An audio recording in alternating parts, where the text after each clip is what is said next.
Here for Colonial Christian School again. So why is the water blue? Interestingly, the sky is blue because of the Rayleigh effect. But why the water is blue has to do with a completely different effect. I'd like to show you something.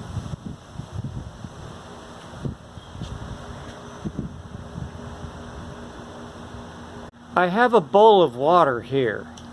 Now if we look through the water, we can see that the water is clear. One of the things about the Tyndall effect is that it has to do with the colligative properties of water and how microparticles affect them. Milk is something called a colloid. Colloids have fat particles that are between 1 nanometer and 1,000 nanometers, exactly colloidal sizes. Because of that, they will scatter the light as it enters through the bowl and change the color of the bowl itself. I have a little milk here in a cap, and I'm going to put it in the bowl. Let's mix it.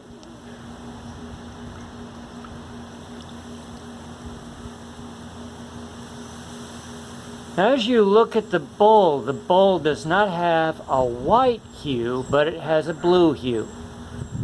The reason it has a blue hue is because the small fat particles in the milk that are colloidal are actually scattering the light that is blue light because the wavelength of the light interacts with the size of the particles.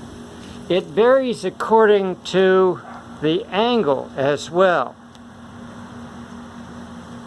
As we move around to the front, you'll see that it's bluish. If we did this with more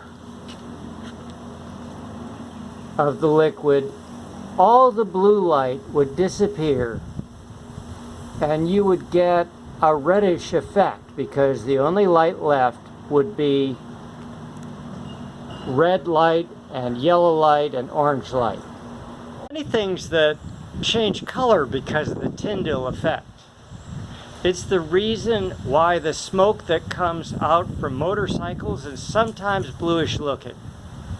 It's the reason why people with blue eyes have blue eyes, because the particles of melanin in their eyes are less common and sparsely located, and they reflect the blue light more.